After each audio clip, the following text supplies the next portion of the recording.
भी सूरत में ये आदेश नहीं है कि हमारे प्रदेश में जो भी लक्षण रहित व्यक्ति हैं उनको कहीं घर पर रखा जाए। ये आदेश हेल्थ विभाग ने पारित किया है कि जो भी व्यक्ति कोरोना पॉजिटिव निकलेगा उसको इंस्टीट्यूशनल फैसिलिटी में रखा ही जाएगा, जिससे कि उनका मॉनिटरिंग किया जा सके, प्रॉपर उपचार किया जा सके और किसी भी रूप में संक्रमण आगे फैलने की संभावना न रहे। चिकित्सा कर्मियों को मेडिकल इन्फेक्शन से सुरक्षित रखने के लिए प्रशिक्षण का भी निर्देश दिया गया। पुलिस और पीएसी में विशेष रूप से ध्यान देने के लिए आदेश दिए गए हैं। पीएसी के लिए कहा गया है कि जो भी उनके बटालियन है वहां पर बहुत ही सतर्कता से जो भी अधिकारी हैं वो कार्य करें।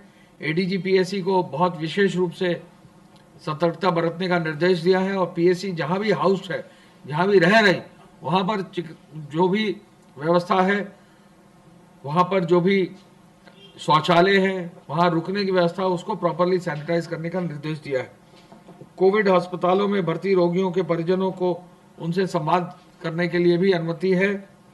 कोविड-19 के अंतर्गत उपचार करने वाले 108, 102 और अन्य जो सेवाएं हैं उनको मजबूत रखने का निर्देश दिया है और साथ साथ एएलएस और जो प्राइवेट अस्पताल हैं उनके एम्बुलेंसेस को भी मजबूती से कार्य करने का निर्देश दिया है। कामगारों और श्रमिकों को केंद्र और राज्य सरकार की योजनाओं के अंतर्गत जो है विभिन्न योजनाओं में लाभ दिया जाना है, इसका निरंतर कार्य हो रहा है। बैंकों से भी समन्वय बनाकर ऋण की व्यवस्था भी विभिन्न योजनाओं में दी जा रही है। आज 25 करोड़ का जो वृक्षारोपण का कार्यक्रम जुलाई के प्रथम सप्ताह में होना है, उस पर भी चर्चा की गई और इसकी भी बृहद कार्य योजना जल्दी ही तैयार करने का निर्देश और निर्णय दिया गया है। आज माननीय मुख्यमंत्री जी ने अभी कुछ ही देर पहले केंद्रीय कैबिनेट ने निर्णय लिया है, कुशीनगर को इंटरनेशनल हवाई अड्डा घोषित किया है। माननीय मुख्यमंत्री जी ने इसमें विशेष रूप से माननीय प्रधानमंत्री जी का आभार व्यक्त किया है और साथ ही केंद्रीय कैबिनेट का भी आभार व्यक्त किया है कि बहुत वर्षों से इस लंबित योजना के लिए प्रदेश के लिए मुख्यमंत्री जी ने कहा ये मील का पत्थर साबित होगा।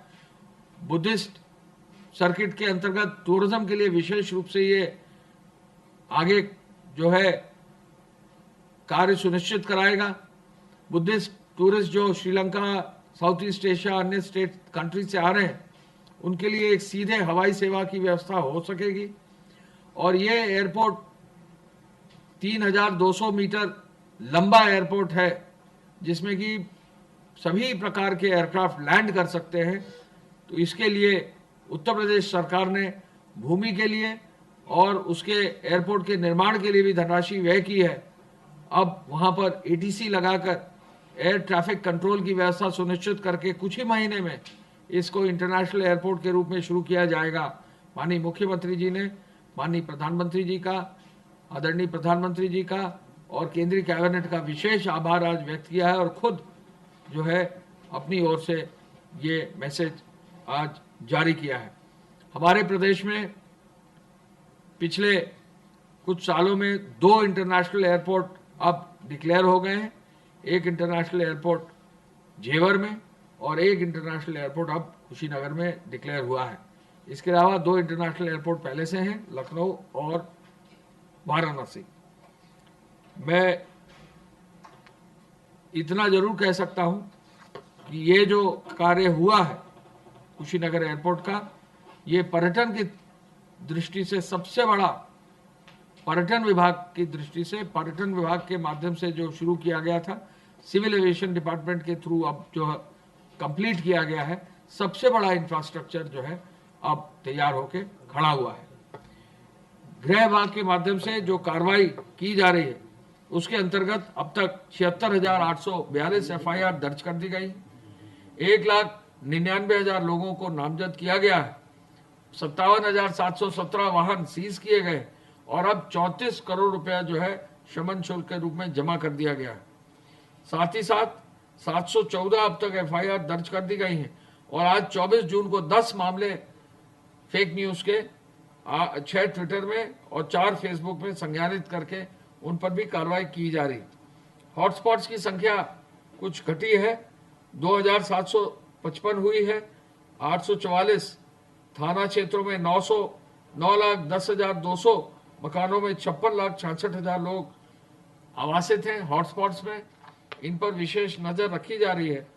और ये भी हम बताना चाहेंगे कि इन हॉटस्पॉट्स के क्षेत्रों में सप्लाई की व्यवस्था भी मजबूती से की जा रही है। गेहूं क्रय का अब कार्य लगभग कंप्लीट हो रहा है, लेकिन अब तक 425.52 लाख क्विंटल गेहूं क्रय कर लिया गया है, जो काफी मात्रा गेहूं क्रय की सुनिश्चित कर ली गई है। और इसमें यह भी महत्वपूर्ण है कि मंडियों के माध्यम से 88 लाख क्विंटल गेहूं जो है सीधे किसानों से खरीदा गया है, उनके डोर स्टेप पे खरीदा गया है। ये भी एक बहुत बड़ा अचीवमेंट, एक बहुत बड़ा उपलब्धि जो है सुनिश्चित की गई है।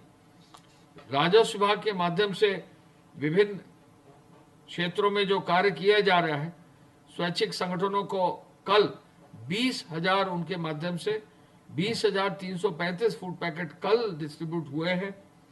इसके साथ ही जो हॉटस्पॉट एरिया है उनमें अलग से 38,456 फूड पैकेट्स डिस्ट्रीब्यूट हुए हैं।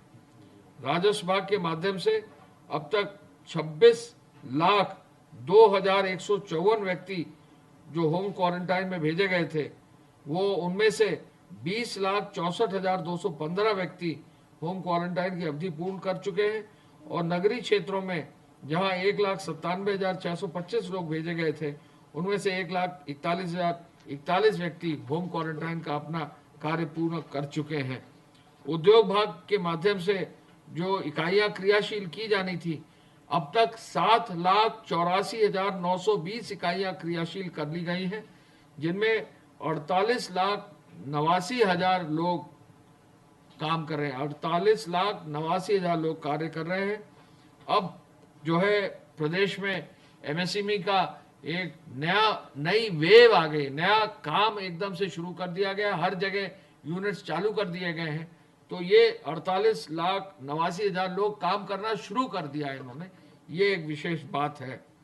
निर्माण कार्यों में 18,12,000 श्रमिकों को, नगरीय क्षेत्र में 8,90,000 श्रमिकों को और ग्रामीण क्षेत्र में 6,74,000 श्रमिकों को, कुल 33,76,000 श्रमिकों को हजार रुपए भी जो है अब तक दिया जा चुका है। ये काफी बड़ी संख्या में लोगों को इसका लाभ जो है मिला है। इसके साथ साथ जो कोविड केयर फंड है, उसमें अब तक कुल मिलाकर 409 करोड़ रुपया जमा हो गया है। और सीएम रिलीफ फंड में इसमें 214.80 और पब्लिक कंट्रीब्यूशन से 194.24, कुल मिलाकर 409 करोड़ रुपया कोविड केयर फंड में जमा हो गया है। और इसके साथ साथ अब आश्रय स्थल मात्र 4 ही जो है शेष हैं, जहां पर लोगों को अब भी रुकाया जा रहा है। जब भी आवश्यकता पड़ेगी तो इन आश्रय स्थलों को फिर से एक्टिवेट कर दिया जाएगा। इसके साथ साथ अब तक कुल 6,57,95,171 फूड पैकेट जो है पूरे प्रदेश में कंप्लीट वितरण कर दिए गए हैं। इसके साथ साथ सामग्री किट की संख्या भी जो है 3,69,795 369,765 कच्चे खाद की सामग्री की जो है उसका भी वितरण कर दिया गया है। राशन किट का वितरण आज तक जो है 13,64,683 लोगों को बांट दिया गया है। राजस्व विभाग की 1070 की हेल्पलाइन चालू है। कोई भी व्यक्ति यदि हमारे प्रदेश में किसी भी रूप में सहयोग, राहत चाहता है तो इस हेल्पलाइन के माध्यम से जो है वो अपनी सूचना देकर जो भी सहयोग है वो प्राप्त कर सकता है।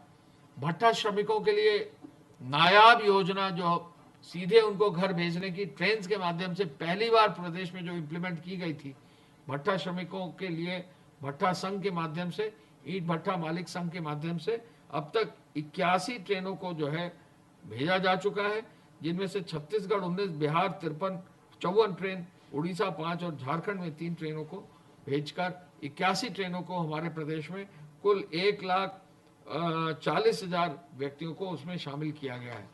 हम ये पुनः बताना चाहेंगे कि आज की जो उपलब्धि है कि हमारे प्रदेश को जो एक सम्मान मिला है माननीय मुख्यमंत्री जी जिसमें आदरणीय प्रधानमंत्री जी का और केंद्रीय कैबिनेट का धन्यवाद दिया है।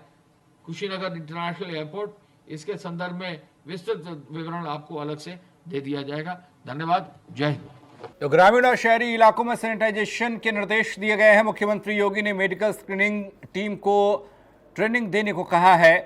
उत्तर प्रदेश के मुख्यमंत्री ने 1 लाख से ज़्यादा मेडिकल स्क्रीनिंग टीम को टारगेट दिया गया। यूपी में कोविड कंट्रोल के लिए सीएम योगी ने दिए सख्त निर्देश। ग्रामीण और शहरी इलाकों में सैनिटाइजेशन होना चाहिए। सीएम योगी ने मेडिकल स्क्रीनिंग टीम को ट्रेनिंग देने को कहा।